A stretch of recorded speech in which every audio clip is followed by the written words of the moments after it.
Well, thank you for your patience and your courtesy and your listening. And we're going to have a question and answer period now. And as I said before,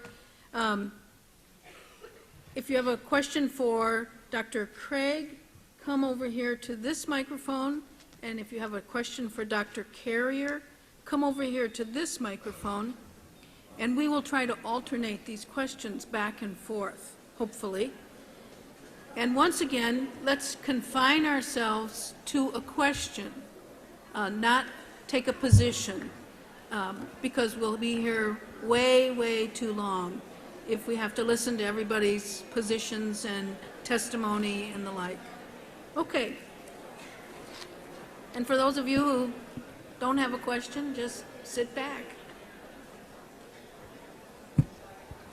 Yeah, let's start here with a question for Dr. Craig. Is this on? Okay, hi. I think we have a war over background evidence. You enter in natural theology, and then Dr. Carrier enters in cognitive science in talking about hallucinations. So in this war of background evidence, how exactly do you weigh what takes the weight in terms of what data that we should expect from if God wanted to reveal himself to us? Well, is mine on? Hello? Okay. With respect to the existence of God, if the arguments of natural theology do establish that God exists, then the probability of the resurrection relative to our background information is going to depend crucially on the probability that this God would want to raise Jesus from the dead. Now, it seems to me that given what we know of Jesus' own radical personal claims, his claim to be the revelation of God the Father, his miracle working, his exorcisms, and so forth, the skeptic just isn't in a position to say justifiably that it is improbable that God would want to raise Jesus from the dead. And so I don't think that you can say that relative to our background knowledge, it's improbable that God would raise Jesus from the dead. Now, when then you add in all of the evidence that I've suggested, then I think that raises the probability that God raised him from the dead very high. Now, I would want to include all the cognitive science that you mentioned relative to hallucinations. You notice I did not deny that the disciples could have hallucinated. I don't know how one would show something like that. But what I argued was that hallucinations cannot explain all of the facts. They can't explain, well, the diversity of the various appearances, and that even if they had hallucinated, it wouldn't have led to belief in Jesus' resurrection. So I'm willing to go the mile with the hallucination theory and grant, okay, let's grant they had hallucinations. Will that still meet those criteria I laid out? And I think on a number of counts, the hallucination theory fails. If you want to look at this in more detail, look at my book that was mentioned with Gerrit Ludemann. He defends a hallucination theory, and I go into this in great detail in that book as to why I think it doesn't meet these 6 criteria. Over here.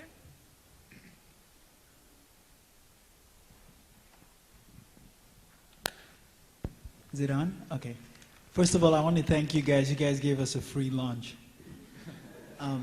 So, Dr. Carrier, I want to ask a question, and my assumption is that you assume that the Gospels are basically myth-making. If I'm wrong on that, you can address that too. But I'm curious, since you bring up the issue of, Simon of Cyrene and the Lazarus issue, how do you explain the fact that Simon of Cyrene is stated by Mark to be the father of Rufus and Alexander? Because you only focus on Simon of Cyrene, but in Mark's context, it's talking about Rufus and Alexander as Simon's kids. How does that play into your myth idea? And then the idea of also John's Lazarus and Luke's Lazarus. Luke gives it as a parable, and John gives him as a historical person in Bethany. How do you, I don't see the correlation between those two. Yeah, I'll take the last one first. As I was arguing, John is actually inventing the historical Lazarus using the fictional character, and in doing that is commenting on Luke's use of the parable. And one reason we can be we can conclude this is the fact that this Lazarus character doesn't appear in any of the other Gospels. Here we have in the last Gospel of John, we've never heard of a historical Lazarus, despite the fact that Jesus supposedly rose him from the dead, despite the fact that he was supposedly beloved by Jesus, despite the fact that he was supposedly at the empty tomb, despite the fact that he supposedly saw Jesus and so on, and actually witnessed the crucifixion and all this. All of these things first get mentioned in John. We've never heard of them before. None of the other Gospels say this. So I think that in and of itself is a big red flag that we're looking at someone whom John is making up. And then when we see where he's getting the idea and how it makes sense that his creation of this Lazarus character is a commentary on Luke, we fully understand now what he's doing in creating this Lazarus character. With regard to Simon of Cyrene, now there's a lot of cases where I believe there's symbolism in the Gospels where we don't have the sufficient background evidence to know exactly what's going on. So we have to be more speculative in some cases than in others. For example, we know there are much more elaborate stories about Romulus, for instance, about his incarnation, death, and resurrection that we don't have. So there's a lot of times where the gospel authors could be commenting on things, texts, and so forth that we no longer have. So we can't necessarily be sure of the reconstructions. We can only catch the ones that are obvious, like the Barabbas narrative, the Cleopas narrative, the Lazarus narrative. I think those are cases where we have enough information to actually confirm the case. And so we created basically a prior probability. Once you have enough of these cases, the prior probability that any other story in the Gospels is also symbolism is very high. And so I think that in and of itself warrants further license in trying to figure out what the symbolism might be. Now, Simon of Cyrene is I think, a significant case of this, where I can tell you what I think Mark was doing, but we don't have the documents to know for sure because they're lost to us. We don't have a lot of the documentation from the ancient world. So I can only give you a hypothesis that's unprovable in my view. But then, so again, is the other hypothesis that he was an actual man with sons. We can't prove that hypothesis either. We don't have any particular evidence for it, despite certain archaeological finds that actually aren't statistically determinative of whether it was the actual Simon of Cyrene that we're talking about. But my speculation is, my hypothesis would be that, first of all, Simon is from Cyrene, which is the land beyond Egypt. It's on the other side of Egypt. So he's gone from the other side of Egypt all the way over to Jerusalem. Egypt was a common symbol of death. So in a sense, he's representing the way of death.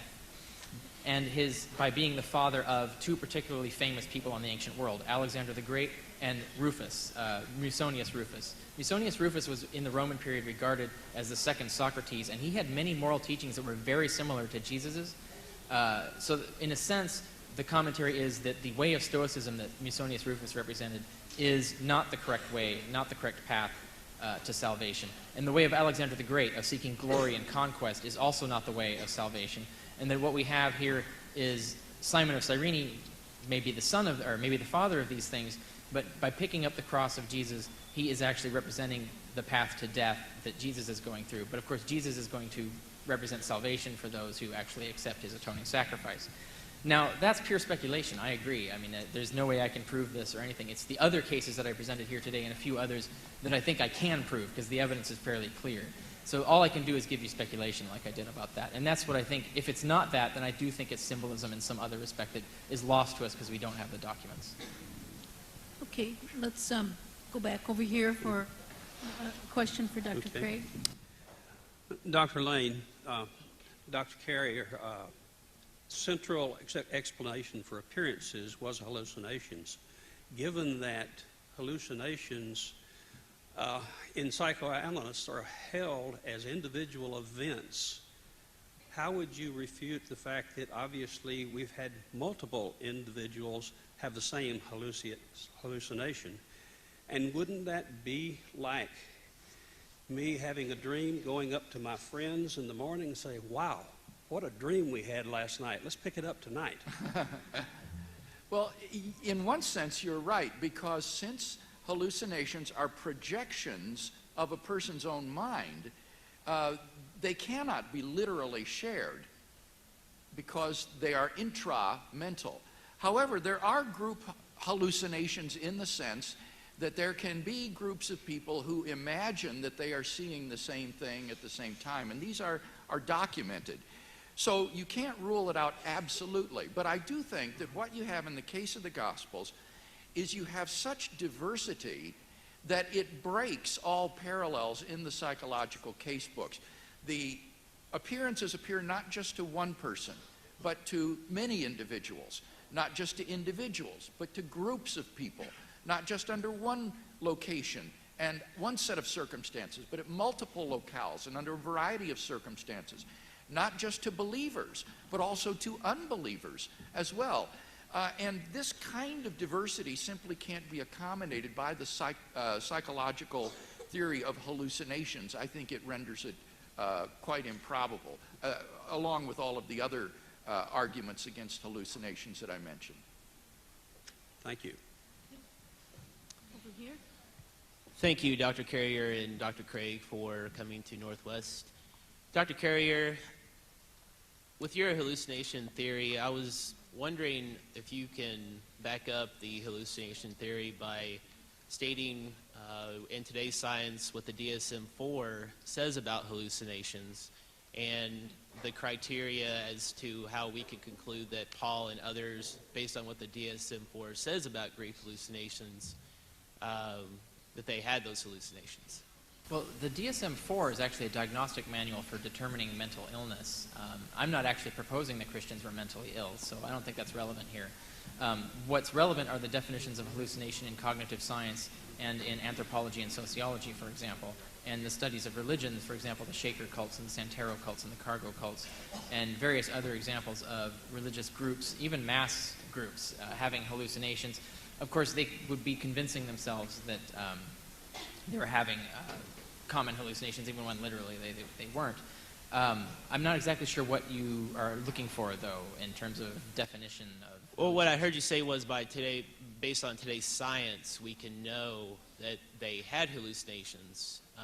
And so basically the psychiatric encyclopedia to be able to tell is the DSM-4. The DSM-5 is coming out, but the DSM-4 is... Well, I mean, you're focused on a diagnostic manual for mental illness, and that's not relevant to here. If you're looking for studies of hallucination in religious contexts, I give several examples citing it in the scholarship in The Empty Tomb, where I have a section where I'm talking about hallucination in my spiritual body chapter. I have sources cited there, a lot of them that are worth reading on this subject. I think I also revisit it in Not the Impossible Faith. If you're looking for that, if that's what you're looking for there in terms of that. Where we have, in many cases actually through brain scans as well, confirmed that people can hallucinate through natural means, and that it's actually common. I mean, one example is the hypnagogic and hippopompic hallucinations, which have been studied extensively in science. If you look in science journals and so forth, look for hypnopompic hallucination or hypnagogic hallucination. You'll see many examples of how even normal people can hallucinate. So this is, if you're looking for a kind of definition of what hallucination is, how we understand it's physiologically produced, and the fact that these things aren't real. I mean, if you're being killed by a succubus in a hallucination, I don't think there's anyone in this room that would believe that that's actually happening. And there's a lot of cases where we have religious people seeing things in the sky, meeting people that don't exist, talking to gods and so forth, that span huge numbers of traditions.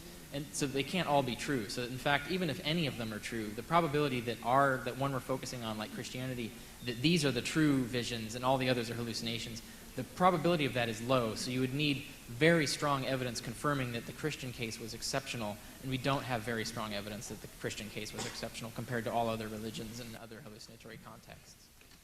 Thank you. And just a real quick question. Can you both please define ad hoc? Because I forgot my Webster tonight, so...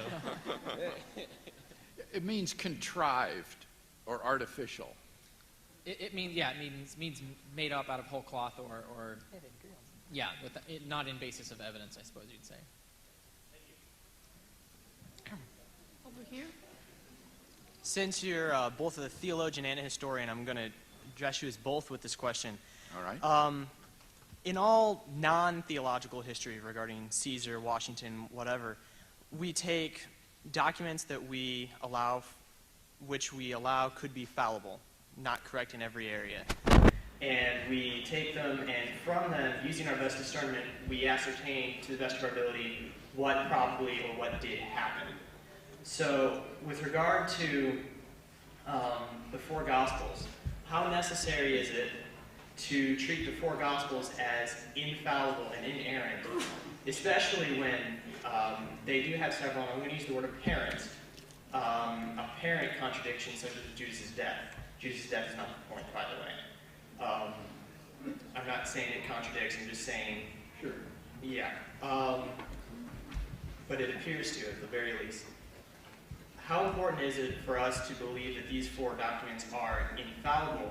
And to what extent does that belief affect our ability to historically assess them? It plays no role at all in the argument that I presented tonight. We're treating the Gospels as ordinary historical documents, not as inspired or holy or infallible books. As Richard himself acknowledges, even writings that are filled with errors, lies, contradictions, and so forth can have historical nuggets in them that the historian can mine for valuable knowledge of the past. So, for example, take the apocryphal Gospels, these forged Gospels that came hundreds of years after the death of Jesus. Even though these are filled with fabulous legends and stories, nevertheless, there are historical nuggets in them that can be extracted and can be found when you apply to them the criteria for authenticity. So the thing about the argument that I presented tonight is that it's not based in any way on presupposing that the Gospels are inspired or infallible or anything of that sort, but that we just approach them using the ordinary canons of historical scholarship that we would use for investigating other documents of ancient history.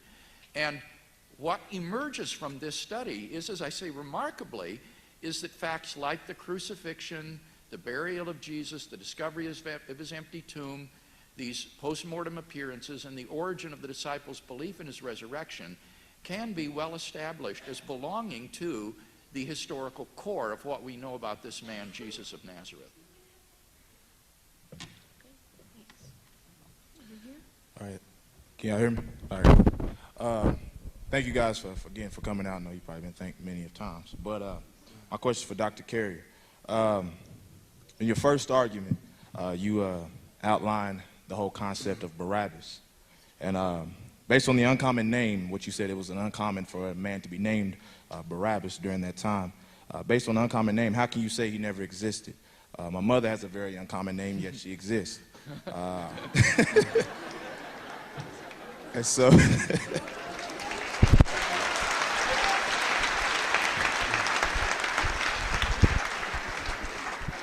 and you said one means son of the Father as well as the other. As Dr. Craig said, as I study my Bible, I'm very much of a Christian. I try to keep the Bible in its proper context when reading the Word so I can see the point of view that the author originally intended. And so what if one name could probably mean son of just an earthly father? You know, son of the biological father, while Jesus Christ obviously means son of God, the heavenly Father. So just basically, what do you have to say to that? Well, if it meant son of the biological father, that would still be a fake name.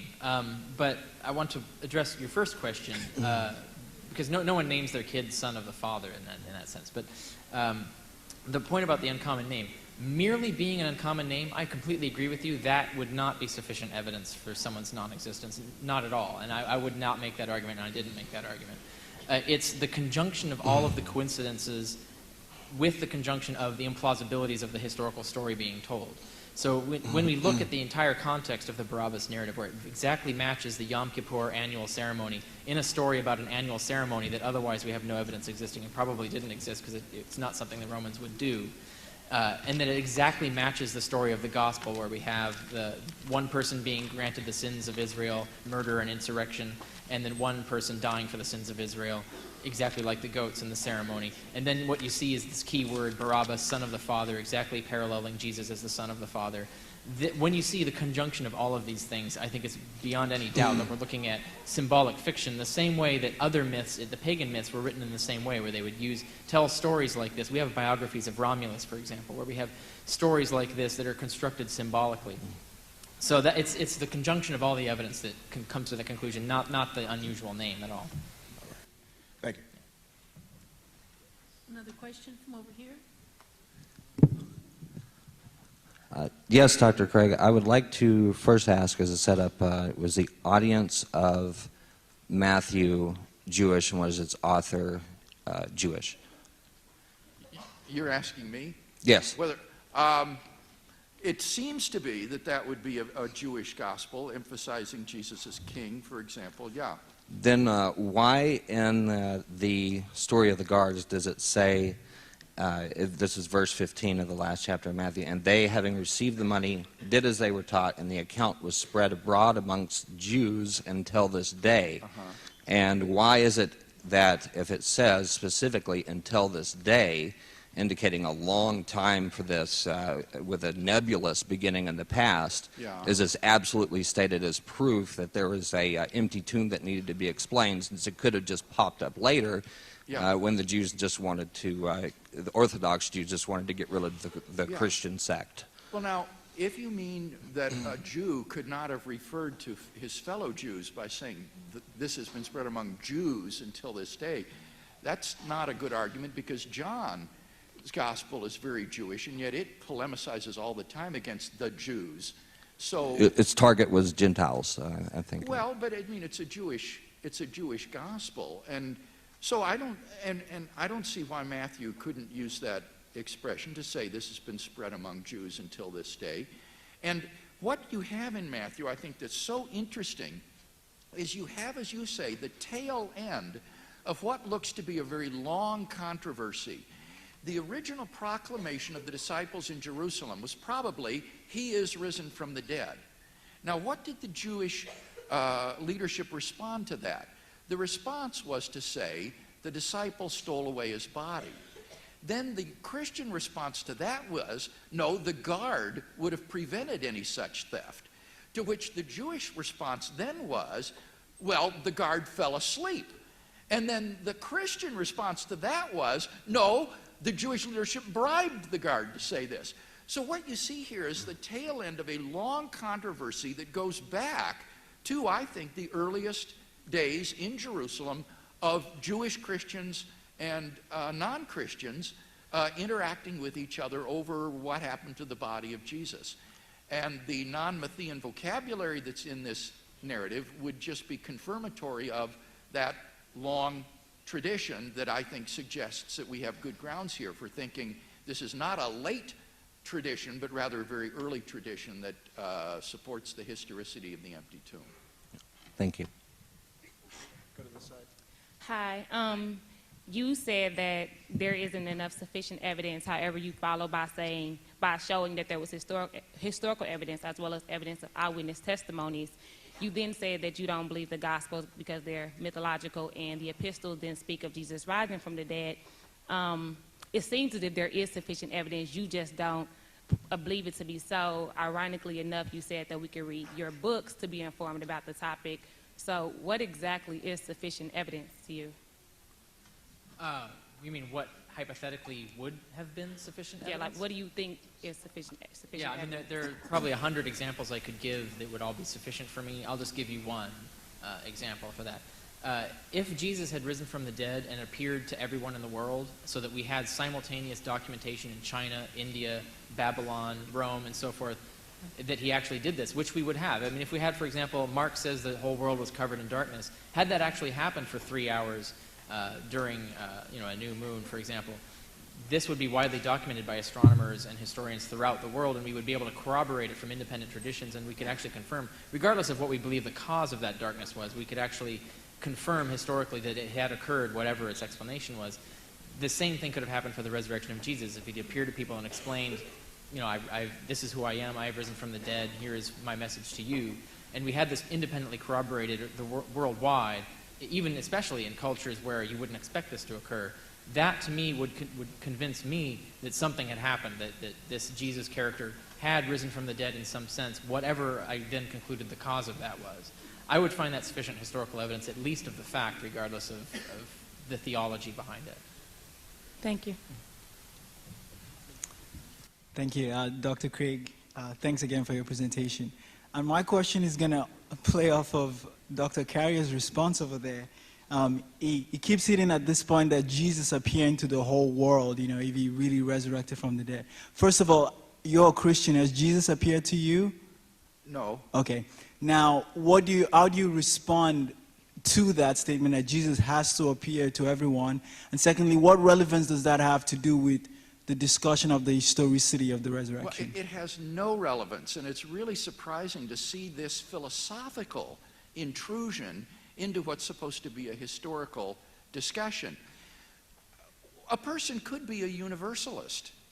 He could think that everyone is going to be saved, whether he believes in Jesus Christ or not, that the benefits of Christ's atoning death are applied to every person in the world. Whether you're a universalist, an inclusivist, an exclusivist, just has nothing to do with the historicity of the resurrection. That has to do with your theology.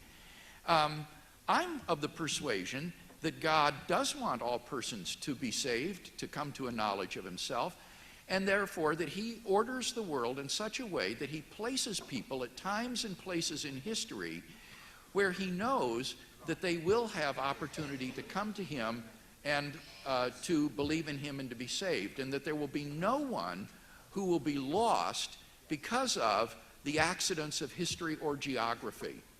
That anybody who wants to be saved or even would want to be saved will be born at a time and place in history where he has adequate evidence and opportunity to be saved. Now that's a theological conviction, and it's unrelated to the historicity of the empty tomb and things of that sort. So this just shouldn't play any role in the debate tonight. This is a question for theology or philosophy, not for the historicity of the Gospels. Thank you.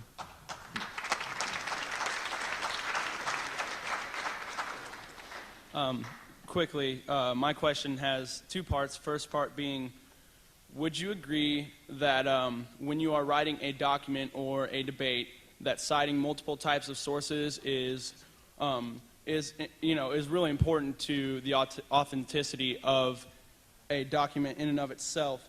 And the second question being, partly a statement, partly a question. You said in multiple rebuttals throughout your debate towards Dr. Craig that there were numerous scholars that did not believe in the empty tomb and other such statements that Dr. Craig made. How come you did not state why did you not make multiple cites towards those statements, and most of your citings being from your own books, when the mark of a good writer or debater is to make multiple cites supporting his theory, none of which are his own? Okay, I'll take the second question. I'll need to ask you about the first one because I didn't understand it. The second question, I cited that article by Gary Habermas in the Journal for the Study of the Historical Jesus, June 2005. He actually identifies 13 scholars who, by name, actually don't believe in the resurrection, or argue against the empty tomb. I personally have spoken to a large number of scholars who have expressed to me their agnosticism on the point, and Habermas didn't even look for agnostics or count them. So even just as a matter of statistical fact, according to Habermas's data, we're looking at least a quarter of all scholars that have specifically argued on this subject have taken the position that I have taken in the past, and in this case as a possible position. But so already he's talking about 13 or 14 of them.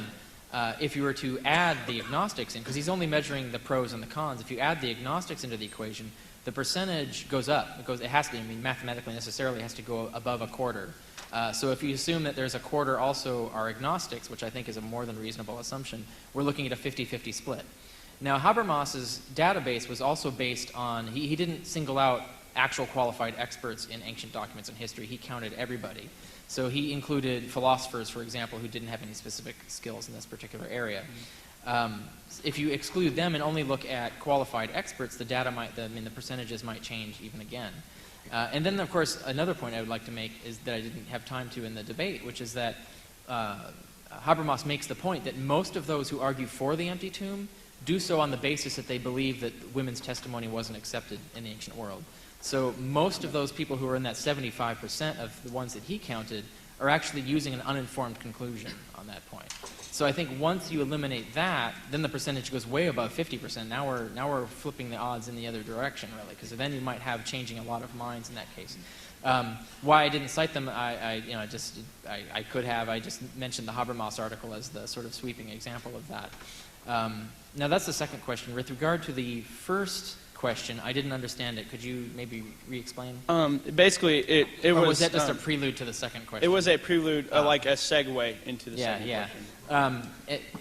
Interpreting your first question in light of your second question, what you're talking about is naming actual scholars who advocate a position currently right now.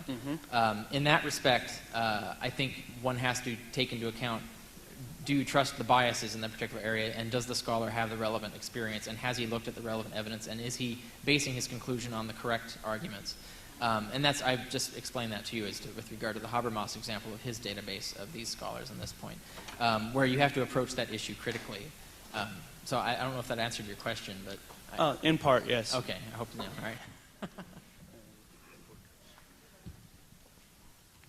All right.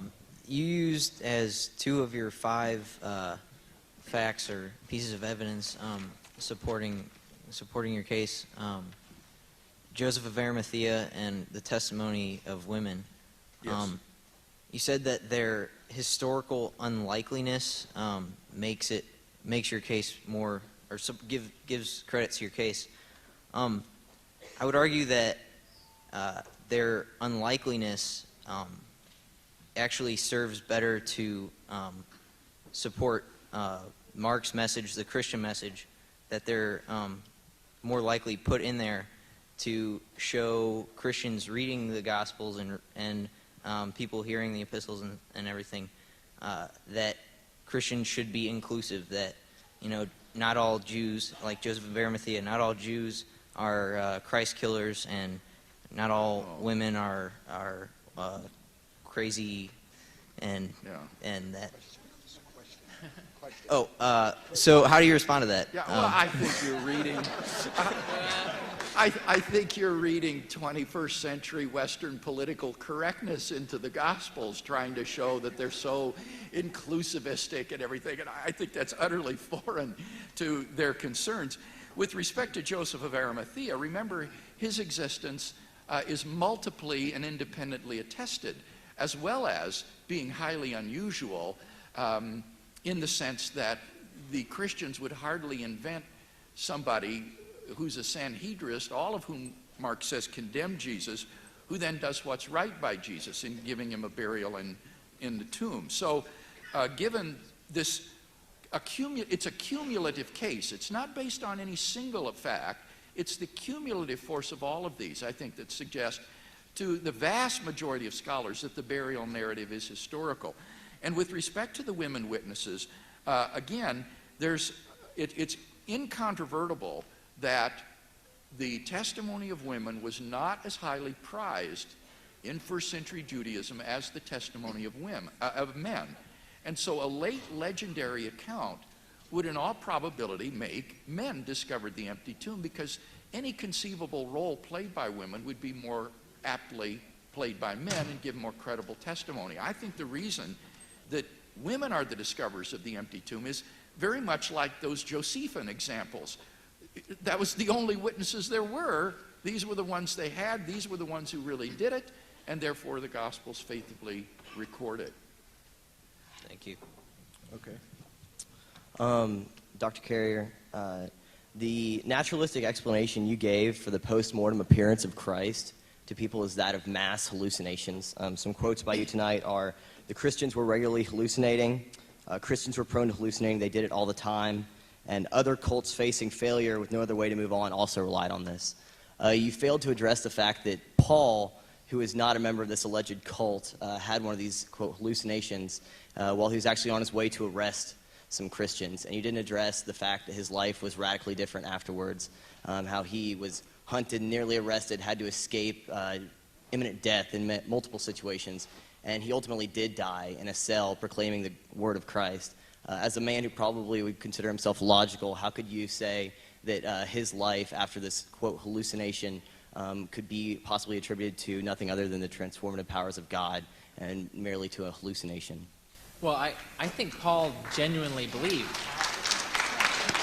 Paul genuinely believed what he saw. I don't think Paul thought it was a hallucination, obviously. When he hallucinated Jesus communicating to him the gospel, he actually believed this was really the case. So obviously it would transform his life in all the ways that you described, because he actually thought that had actually happened. He believed it. The question is, why would Paul have that hallucination? I advance particular theories in the empty tomb as to why that might be, but I think the more important point is that why only Paul, of all the persecutors of the church? Why none of the leading persecutors of the church? Why no other persecutors of the church? Why was it just one guy? And I think the reason being is that precisely because it's unusual, it would be uncommon, let's say, statistically a low frequency of particular persecutors coming to realize, for example, that they actually agree with the Christian message, their moral message, for example, and start to feel guilt, for example, about persecuting the church. You can come up with explanations like that as to particular psychological reasons why. You can come up with several. We don't know enough information about what Paul actually was thinking at the time to actually know. So the question really is, statistically, what's going to be the case? Statistically, if there's going to be any psychological explanation for Paul to suddenly have this revelation to himself and convince himself that the Christians are right and that Jesus is actually was risen from the dead and so forth, whatever explanation that might be, it's going to be uncommon. And the fact that Paul is extremely uncommon, in fact, he's unique. There's only one persecutor of the church that this happened to. I think that confirms the prediction of my theory that what we're looking at are unique psychological conditions that actually inspired Paul to have this hallucination. And the fact that Paul is alone confirms that prediction. Whereas if you take the theory, and against Craig, what he was saying earlier, that I do think the issue of whether Jesus would appear to all people is historically relevant. It's not a theological point. I'm not talking philosophy here. I'm talking about what predictions do his theory make that are different from predictions that my theory make. Now, if his theory predicts that Jesus is just going to appear in exactly the same place and way and manner that natural theories would also predict, then there isn't any way to tell the difference between natural explanations of the facts and his explanation of the facts, and consequently, we can't decide between them and we can't claim his theory is known. His theory has to make predictions that are different from the predictions made by the naturalistic theories, and those predictions have to come true, whereas the naturalistic predictions have to come false. And that doesn't come to the fore here. And we have a situation with Paul where I think is a classic example of that. The fact that Jesus only appeared to one outsider confirms the naturalistic explanation, because that's exactly what naturalism predicts. Whereas the fact that Jesus didn't appear, if Jesus could have appeared, let's put it that way, Jesus could have appeared to everyone on earth, and as I mentioned earlier, had he done so, I would probably be convinced by the evidence of it, because there would be a tremendous amount of evidence confirming this thing that would have no other naturalistic explanation in my view, or at least no easy naturalistic explanation. So that's what I'm talking about when I say Jesus could appear to everyone. I'm not saying Jesus had to appear to everyone, or they necessarily would have. I'm saying that that's the kind of thing that you would expect for that particular kind of theory. Jesus wants people to have this message. Obviously, if I wanted people to have a particular message that's going to transform their life, make their lives better, and I had the means to appear to everyone and give them a short discussion of this and give them some sort of evidence that this is really the thing they should follow, I would do so. But obviously, I can't be more compassionate or more intelligent than God. So if God also had the same desire, and that means he would have done so. So I say this is a prediction of Craig's theory that is actually falsified by the historical evidence. And that's the position I take with regard to your question and its relation to other topics like that. Thanks. Okay. We have time to take one more from each side, I think, and that'll probably be it. Okay, so my question actually kind of goes off of what Dr. Carrier just said. And he mentioned earlier today and in a previous debate between the two of you that if the God of the universe truly wanted everyone to be saved, that Jesus Christ should have appeared to everyone and not just to the people who did. So going off of that argument, and I feel like you didn't adequately answer it, but could you just give us some more references or some more explanations as to either why Jesus Christ only appeared to the few, why he didn't appear to everyone, or both? Yes, I'm glad to address that topic. I don't think that we can know with any probability at all that if Jesus was genuinely divine and risen from the dead, that he would appear to everybody on earth. Why think that? The only reason is if you think that somehow appearing on earth would win the salvation of more people than not doing so. But suppose you're a universalist. Suppose you believe that everybody is saved, regardless of their response to Christ. Then there's no probability that if Christ is risen from the dead, he would appear to everybody on earth. Suppose instead you take my view, which is what I call a middle knowledge perspective.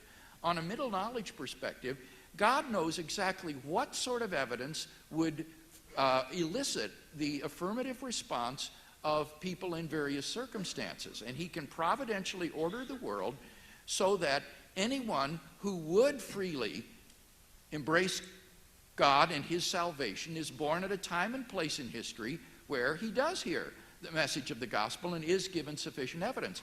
On that kind of middle knowledge perspective, there's no probability at all that Jesus Christ would appear to everybody in the world.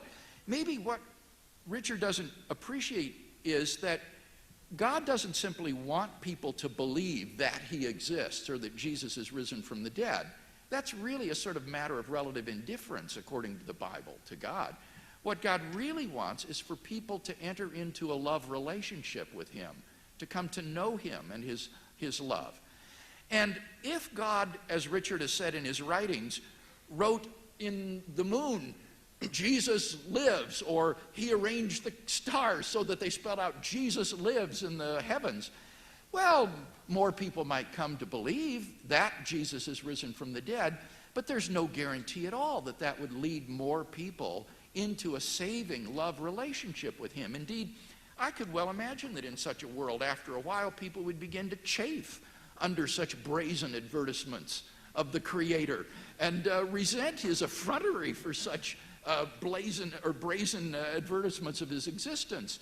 I think that God, endowed with middle knowledge and with the witness of his Holy Spirit, knows exactly the circumstances and the people to create in the world and at the various times and places in history in such a way as to bring the optimal number of people freely to himself. And so given that theological conviction, there's no probability at all that Jesus would appear to everybody on earth. The purpose of the appearances in the Gospels, to repeat, was not to convince people in general Jesus was risen from the dead. It was to commission the disciples to the task of world evangelization. And that task has been carried out remarkably well. Christianity is the hugest, most successful movement in the history of mankind, which is continuing to change lives and to spread with rapidity all across the face of the globe. And I think that we're simply not in a position to gainsay God's wisdom in the way in which he has chosen to have this message brought to mankind. So I guess I just don't see any probability that if God exists and he raised Jesus from the dead, that Jesus would appear to every single person in the world. Thank you.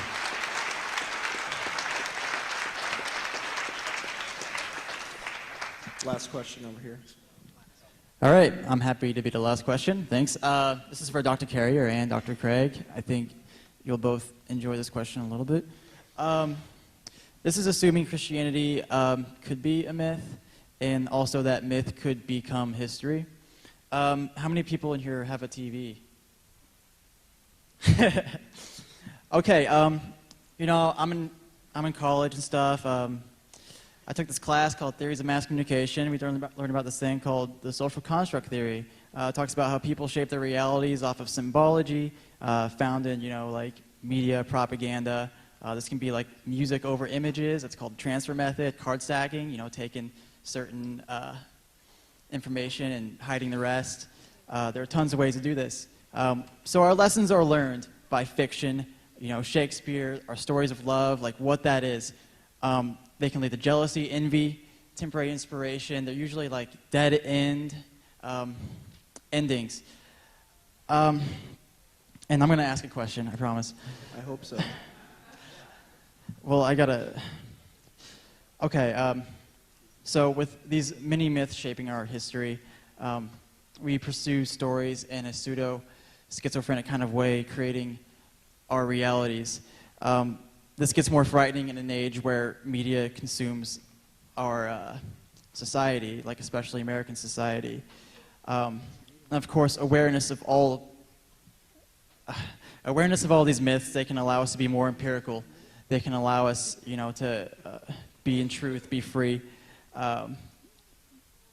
And assuming Jesus is a myth, this could be a myth that frees us from other myths, brings us into truth, intervention in literal history. So the question is,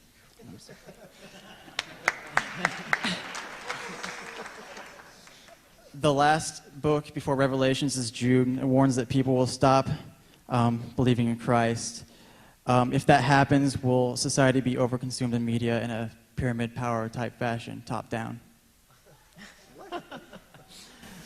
Well, of course, that involves futuristic speculation well beyond the topic of the debate today. Postmoderns.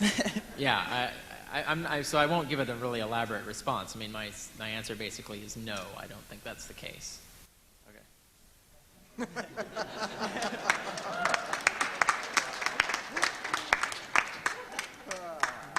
one.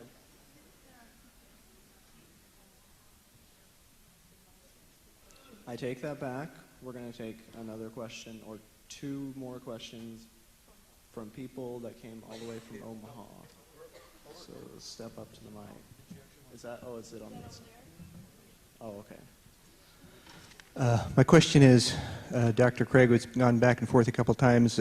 One of your primary arguments is multiple independent attestation. I'm assuming that the cumulative weight adds to the argument. I believe Dr. Carrier said it's not multiple, it's not independent, it's all a bunch of people feeding off of the same story. Can you elaborate a little bit on what multiple independent is? One of the most important criteria of authenticity that historical Jesus scholars use would be to have independent descriptions of the same event that are early, because it's highly improbable that two people would independently make up the same story. So if you can find a saying or an event in the life of Jesus that is attested in independent and early sources, that increases the probability that it goes back to the historical Jesus. And as I say, usually scholars are delighted to find two such independent and early sources.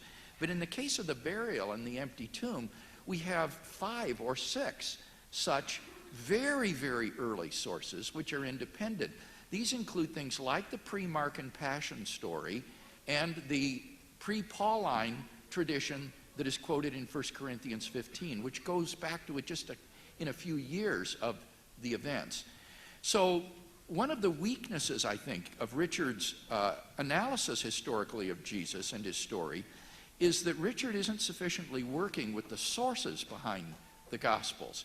He just treats Matthew and Luke as dependent upon Mark. He thinks that Mark is the only source of the other Gospels. I gather he thinks that John is not independent of the Synoptics, whereas I think he needs to come to grips with the fact that these authors are working with earlier sources that are not all dependent upon Mark. And so we have independent and early attestation to these events, and that increases the probability that we're getting here, as I say, back to historical pay dirt. Is that essentially how you're ruling out collusion? Ruling out what? Collusion on their part? Right, yeah, collusion would be, if, for example, Matthew and Luke's only source for the Passion story were Mark, then in that sense, the witness of Matthew and Luke wouldn't count as anything additional to Mark. But what scholars have been able to show is that there are special sources behind Matthew and Luke, usually called M and L for obvious reasons, which contain information that they didn't get from Mark and can't be explained as just editorial additions to Mark made by Matthew and Luke. And as I say, John is generally regarded as independent of the Synoptics. So you've got good grounds here for thinking that this isn't, as you put it, the result of collusion or just literary copying or literary dependence. Is this our last question? Okay. Thank you very much for taking the question, and thank you both to Dr. Craig and Dr. Carrier. Dr. Carrier, in your comments about the Gospels being myth and the amount of literary devices that are included in those, it seems that you give the 4 Gospel writers who are from very diverse occupations, one of whom is a fisherman, and an incredible and, in my mind, implausible amount of knowledge of very intricate literary devices that only very scholarly and learned individuals would have had access to. given the fact that in Acts, even the Jewish leaders take note that John is an unschooled man. Would you respond to the question of how four diverse writers would have this incredible amount of intricate literary knowledge to get the point across to create a myth? Well, first of all, Acts doesn't say that John wrote our John. In fact, we don't know that any of the authors of the epistles, or the Gospels, were fishermen. We don't have any information. None of the Gospel authors claim to have been fishermen. The fact of the matter is, as Dennis MacDonald shows in his on the Homeric epics and the Gospel of Mark, in the first chapter,